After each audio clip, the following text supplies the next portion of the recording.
Olá, gente, a paz do Senhor, estou eu aqui de volta para fazer mais esse vídeo. E eu quero aqui justificar um vídeo que eu fui fazer, uma live, aí eu fui e apaguei a live sem querer. Por isso, estou eu aqui fazendo este vídeo de reflexão a respeito sobre de que igreja você é. Né? Por que eu estou falando sobre isso? Nós estamos vivendo um tempo que as pessoas, gente, estão se desmotivando de congregar. Muita gente está perdendo o desejo de ir para os cultos, querem ficar em casa. Às vezes diz assim, não, mas eu sou cristão, mas eu fico em casa. Mas a gente tem que ver os benefícios das pessoas congregar. Os benefícios. Em breve eu irei fazer aqui um podcast com 2 irmãos, falar sobre isso, os benefícios de uma pessoa que congrega. Os benefícios, e tem outras também que tem os malefícios, né? Mas vai dependendo também, né? E quando a gente fala sobre isso, da desmotivação, eu fui fazer uma pesquisa, tem surgido muito números de igrejas, surgido muitas igrejas abrindo no Brasil. Já passou de 100 mil igrejas abertas no Brasil. Só em 2019 para cá foi 6 mil e algumas coisinhas.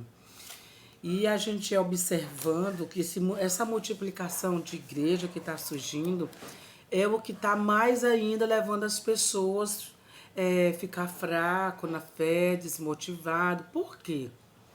Porque no meio de tudo isso, desse surgimento de igreja, também está surgindo muitos escândalos. Muitas pessoas estão se escondendo por detrás da Bíblia, da religião, para poder se sair, né? Para poder dizer que é uma pessoa. Tem muitas pessoas que faz uma coisa errada em um estado e às vezes é foragido da justiça, chega em outro estado com a identidade falsa e aí funda a igreja, ou então chega em uma determinada denominação, se apresenta com algum título, que é pastor ou outra coisa mais, mas simplesmente para poder se infiltrar lá dentro e se esconder da justiça. Tudo isso está existindo no nosso país. E aí é onde a gente tem que ter o cuidado de saber em que igreja nós estamos. De nós sabermos qual é a origem da sua igreja. Eu sei a origem da minha igreja. Eu sei de como a minha igreja começou. Mas nós não vamos procurar a origem da minha igreja às vezes, porque tem muitas pessoas do nosso ministério que às vezes querem maquiar a origem da igreja. Mas temos que ver de fato como surgiu essa igreja. A minha igreja, a igreja qual eu congrego, eu sei da origem dela, que foi fundada em 1910, mas antes disso tem uma história dos 2 missionários, que eles vieram da Suécia, eles tiveram um impacto na vida dele com Deus, no movimento da Rua Azusa, e de lá onde eles foram tocados pelo Espírito Santo, impulsionado pelo Espírito Santo para vir para o Brasil. Quando eles chegam aqui, eles começam a congregar em uma igreja tradicional, porém ele estava impactado com a glória de Deus na vida dele. Quem já sentiu esse impacto está entendendo o que eu estou falando.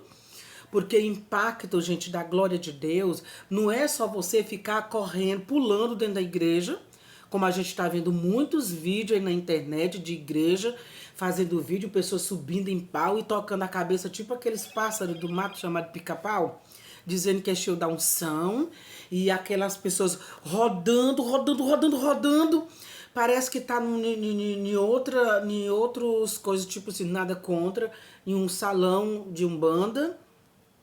Não tô contra, não tô julgando aqui.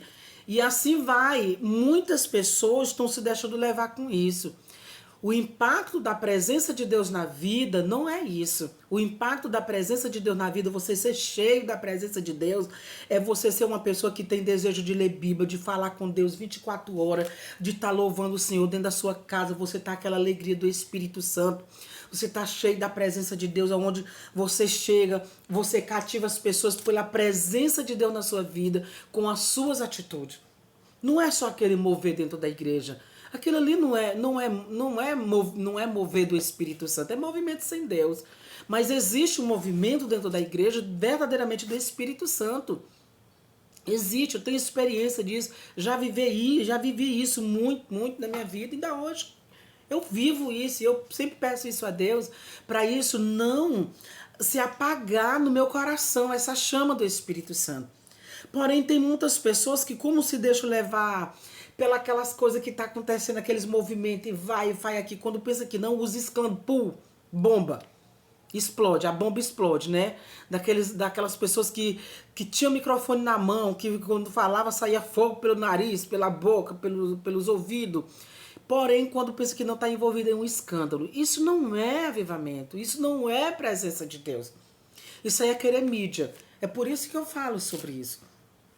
Aí eu fui pesquisar algumas igrejas, como foi os fundamentos de igreja, tem lá o fundamento bíblico, a Bíblia do livro de Gênesis, Apocalipse, a outro tem outras bases. Eu fui pesquisar uma, que a base é exatamente Jeremias capítulo 23, o versículo 32, e também Isaías 56, o versículo 10, que quando Deus, ali de Jeremias, Deus estava usando Jeremias para repreender o rei ali de Jerusalém, que tava fazendo coisa errada, tinha imagem de escultura lá dentro escondido, lá dentro do templo, e aquela coisa mais, e o Senhor usando Jeremias para falar a verdade, ele não falou, e Jeremias, Deus foi e disse para ele, se tu não te converter, tu vai servir de escravo para o reino babilônico.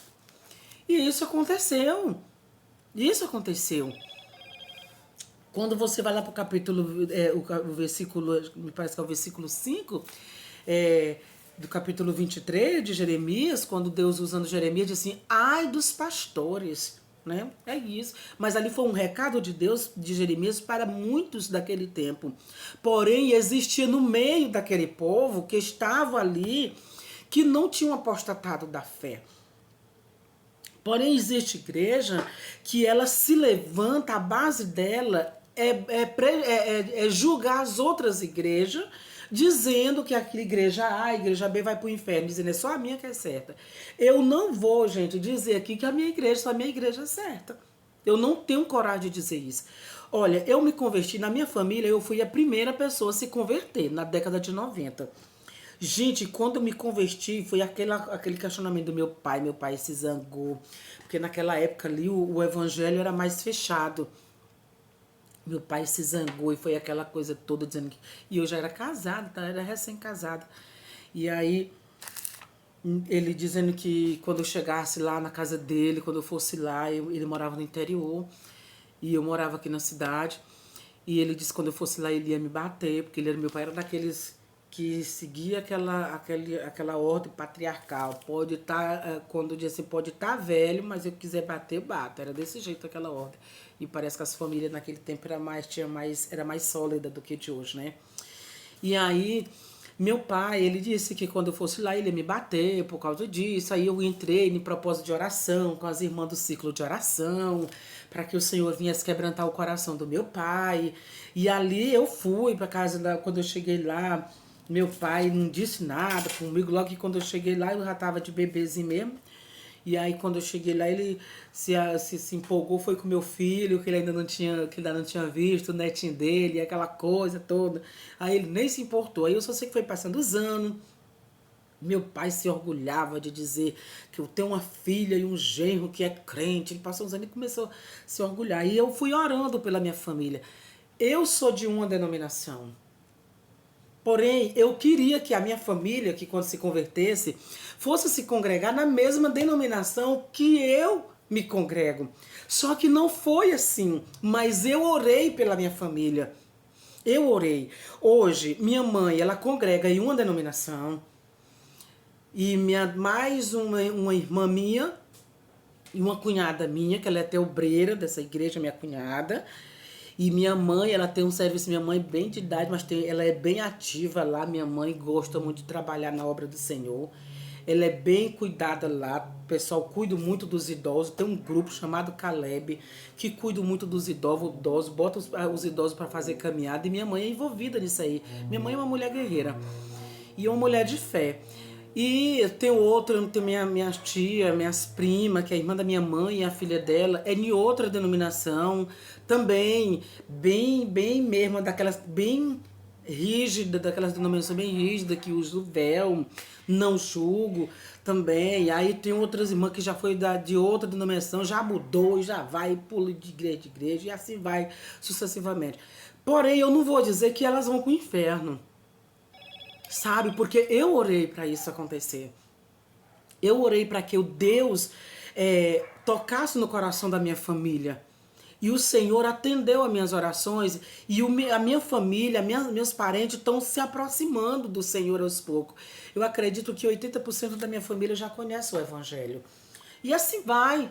E é um povo que busca Deus verdadeiramente. Minha mãe é uma mulher de fé, gente. Meu Deus do céu.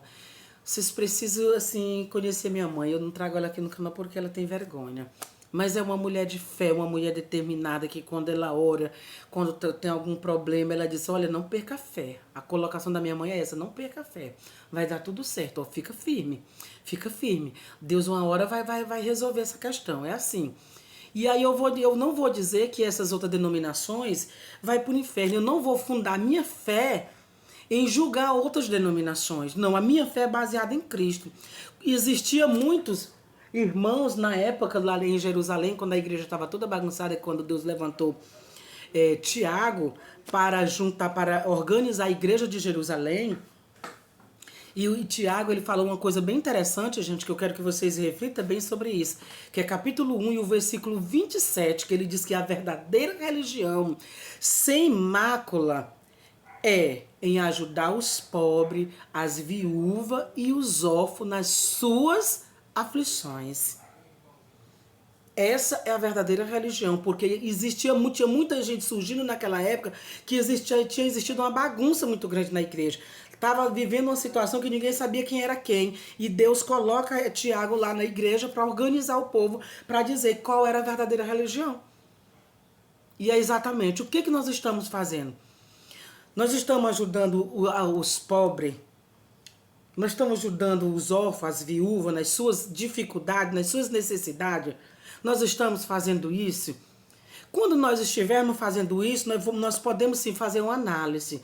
Quando nós olhamos para essa base aqui que tem igreja, que ela é fundada em julgar outras religiões, outras denominações, dizendo que todas as denominações é errada, só ela que acerta, ela está sendo mais errada.